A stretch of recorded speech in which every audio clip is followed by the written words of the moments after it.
जमीन भी है। अभी एसीबी ने एलजी साहब को चिट्ठी लिखी है कि उनको तुरंत पद से हटाया जाए। ये अहमदुल्ला खान कौन है? ये बात मैं पहले भी कह चुका हूं, जिनके ऊपर 23 आपराधिक मुकदमे चल रहे हैं। आम आदमी पार्टी के विधायक हैं, केजरीवाल जी के बिल्कुल खास हैं। 23 आपराधिक मामलों में संलिप्त एक बैड कैरेक्टर, ये पुलिस की हिस्ट्री सीट है, बीसी घोषित हो चुके हैं, घोषित है। ऐसे बैड कैरेक्टर आम आदमी पार्टी के विधायक को दिल्ली में अरविंद केजरीवाल ने दिल्ली वक्फ बोर्ड का चेयरमैन बनाया। और चेयरमैन बनाने के बाद उनके कारनामे क्या है आपको पता है? जो वक्फ बोर्ड धार्मिक रूप से अल्पसंख्यकों के कल्याण की योजनाओं को करने का काम, धार्मिक रूप से उस काम को करने की जिम्मेदारी जिस वक्फ बोर्ड की होती है, उस वक्फ बोर्ड के चेयरमैन रहते हुए अहमदुल्ला खान ने क्या क्या कारनामे किए? जमीनों पर कब्जा कराना, वक्फ बोर्ड की संपत्तियों पर अवैध रूप से कब्जे कराना, वक्फ बोर्ड की संपत्तियों को बेचना और वक्फ बोर्ड में अपने पद का दुरुपयोग करते हुए उस पर उसका बेजा इस्तेमाल करना, और इसके साथ साथ ही गलत तरीके से 33 से ज्यादा लोगों को अपॉइंटमेंट करना, नियमों को ताक पे रखकर अपने रिश्तेदार, अपने नातेदार, अपने चचेरे भाई, उनको वक्फ बोर्ड पर नौकरी पर रखना। और जब ये सारे अपराध कर दिए, उसमें चार्जशीट भी फाइल हो गई, उसके बाद भी दिल्ली के मुख्यमंत्री ने अहमदुल्ला खान को नहीं हटाया। क्यों नहीं हटाया? क्योंकि वो वहां पर रहकर अपनी पार्टी के लिए काम करते हैं, वो वहां पर रहकर दिल्ली सरकार के लिए काम कर रहे हैं, अरविंद केजरीवाल के बिल्कुल खास है। और अभी एसीबी ने जो एलजी साहब को नोट भेजा है, उसमें साफ लिखा है क्रिमिनल एंड बुलिंग नेचर, और ये क्या है? Preventing witness to come out against him. वो गवाहों को धमका रहे हैं, गवाहों के ऊपर प्रेशर डाल रहे हैं, जिससे कि वो लोग गवाही ना दे सके।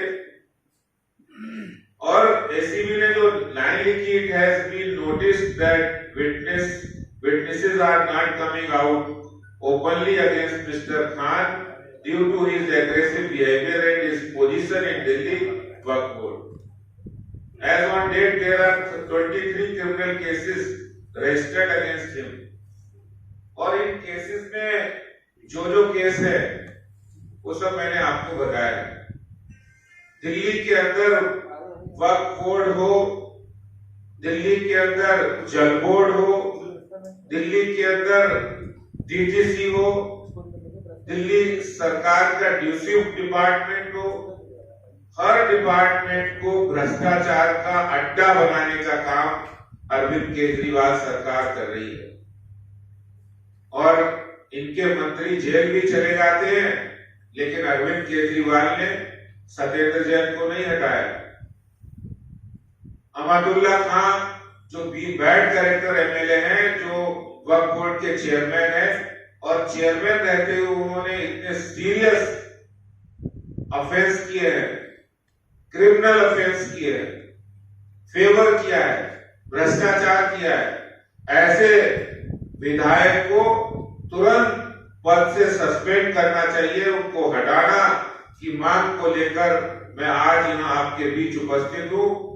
केजरीवाल जी, मैं जानता हूँ भारतीय जनता पार्टी की इस मांग पर शायद आप गौर नहीं करेंगे, लेकिन वो दिन जरूर आएगा जब आपके भ्रष्ट मंत्री और भ्रष्ट विधायक जेल के अंदर होंगे। वो दिन जरूर आएगा। धन्यवाद। आदेश जी, क्या करने के बाद दिल्ली के लिए, भारत के लिए 25 मेडल जीते, गोल्ड मेडल जीते, जिसमें 8 भारत के लिए हैं और 7 दिल्ली के लिए। भारत केसरी 8 जीते हैं और 17 गोल्ड जीतने के बाद भी अरविंद केजरीवाल की सरकार ने जिस तरह से नाइंसाफी की है, एक अंतर्राष्ट्रीय खिलाड़ी का असम्मान किया है, और जो दिव्या काकरान ने कहा है वो वास्तव में दिल्ली सरकार के मुंह पर एक तमाचा है कि किस तरह से एक ओर तो दिल्ली के मुख्यमंत्री स्पोर्ट्स यूनिवर्सिटी बनाते हैं, जिस स्पोर्ट्स यूनिवर्सिटी का कोई पता नहीं है, जो स्पोर्ट्स यूनिवर्सिटी सिर्फ कार्यों में है, उसका वाइस चांसलर भी नियुक्त हो जाती है, लेकिन आज तक स्पोर्ट्स यूनिवर्सिटी के बारे में किसी ने नहीं सुना। दूसरी तरफ खिलाड़ियों को इस तरह से उनका हतोत्साहन करना, उनको उचित रूप से उत्साहित नहीं करना, उनको सहायता राशि नहीं देना। खुद एक अंतर्राष्ट्रीय खिलाड़ी जो अभी कॉमनवेल्थ गेम में जिन्होंने पदक जीता है, उन्होंने खुद कहा कि दिल्ली की सरकार खिलाड़ियों की मदद नहीं कर रही है।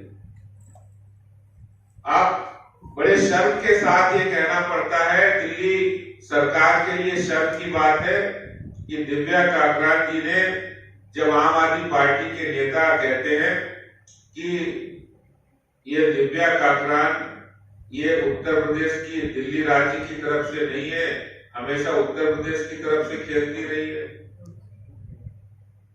दिव्या काकरान जी ने अपना सर्टिफिकेट भी दिया है, लेकिन फिर भी आम आदमी पार्टी सरकार को कोई फर्क नहीं पड़ा है कि एक खिलाड़ी उसको राज्यों में बांटा जाए, जबकि दिव्या काकरान 20 साल से वो दिल्ली के लिए खेल रही है। और मैं आज अरविंद केजरीवाल जी से पूछना चाहता हूं कि अगर कोई खिलाड़ी है, वो देश का खिलाड़ी, जब वो अंतर्राष्ट्रीय स्तर पर ओलंपिक में, एशियाड में जब वो पदक जीतता है, तो भारत का तिरंगा लेकर आगे बढ़ता है। वो भारत का तिरंगा, वो दिल्ली हो, उत्तर प्रदेश हो, हरियाणा हो, हर जगह का नागरिक उस पर नाच करता है। लेकिन आज आम आदमी पार्टी सरकार ने खिलाड़ी को स्टेट में बांट रहे, प्रदेश में बांटने का काम किया है। और इस तरह से दिव्या काकरान जो अंतर्राष्ट्रीय स्तर की खिलाड़ी, उनका असम्मान करना, ये बहुत बड़ा गलत काम आम आदमी पार्टी की सरकार के द्वारा हुआ है। इसी कारण से दिल्ली के अंदर बहुत सारे अंतर्राष्ट्रीय स्तर के खिलाड़ी दिल्ली के नहीं होके वो उत्तर प्रदेश और हरियाणा से खेलते हैं, क्योंकि दिल्ली सरकार की खेल नीति नहीं है, कोई सुदृढ़ खेल नीति न होने के कारण उनको ये असम्मान होने के कारण वो नहीं खेलते हैं। और इसीलिए मैं समझता हूं कि अरविंद केजरीवाल को अगर जरा भी शर्म होगी, तो वो दिव्या काकरान जी ने अंतर्राष्ट्रीय स्तर के खिलाड़ियों को मदद देकर, उनको प्रोत्साहित करके दिल्ली सरकार अपनी खेल नीति में सुधार करे। बहुत बहुत धन्यवाद।